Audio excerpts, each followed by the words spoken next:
Hello, I'm Corey Newton with Newton Economics, and I'm going to ask you to go pick up this week's edition of Shawangunk Journal if you are in the town of Wawarsing, Rochester.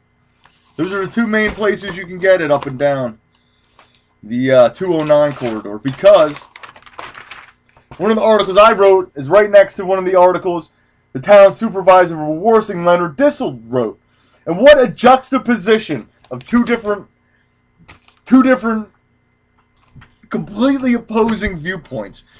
He writes about the Neville Casino and why we need it here. I write how, the 18% unemployment rate is inaccurate, all the promises by the Neville are inaccurate, and several other things that I really get in the county budget.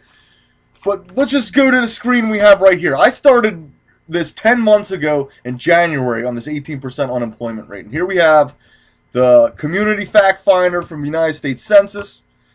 Okay, Wawarsing, New York, including the town of Ellenville. Right here, unemployment rate. Estimate, 11.6%, plus or minus 3. Okay, so on the high end, 14.6% unemployment. On the low end, whatever that is, 8.6.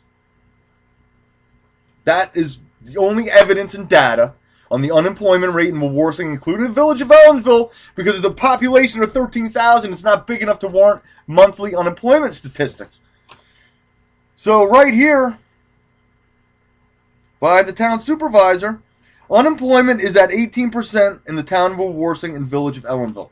The screen you see before you, all these numbers, all these stats, I printed this out and I handed it to the supervisor personally at a town board meeting on January 16th, 2014. I wrote about it in the Shawangunk Journal on the same day. I'm going to provide a link to this.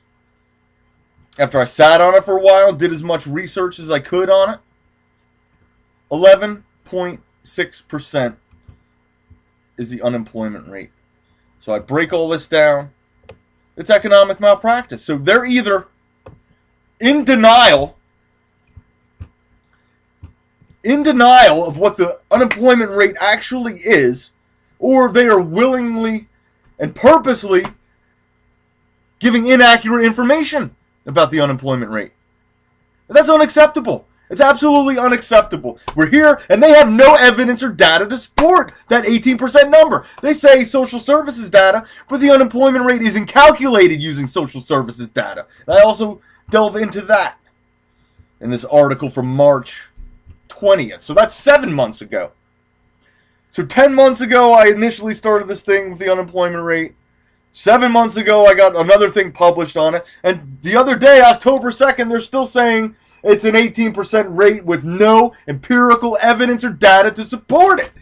Which is why I wrote about problems with asymmetric information, including the 18% unemployment rate, the Neville, and their so-called, all the jobs they're going to create and all the tax relief, but they don't release their capital budgeting decision methods.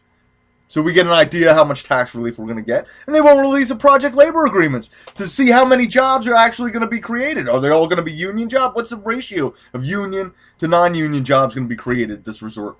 Nobody knows. Nobody knows. So it goes on and on and on. And you need to pick this up if you're in the area, because the people in charge are giving inaccurate information. So get this edition of the Journal. I'm going to provide a couple links, but it'll be good. You can look through this, read what he wrote, read what I wrote, and I'll provide you links to see what I'm talking about, because the economic malpractice and asymmetric information going down here is out of control. It's out of control, and the only way to combat it, and the only way to cope with it, is to release this information. So thanks again for your time. I'm helping them try to sell some papers. They didn't put any of those articles up on the web page, which I don't know why. I guess it was a lot of stuff, but go ahead and pick this one up. Enjoy the rest of your week.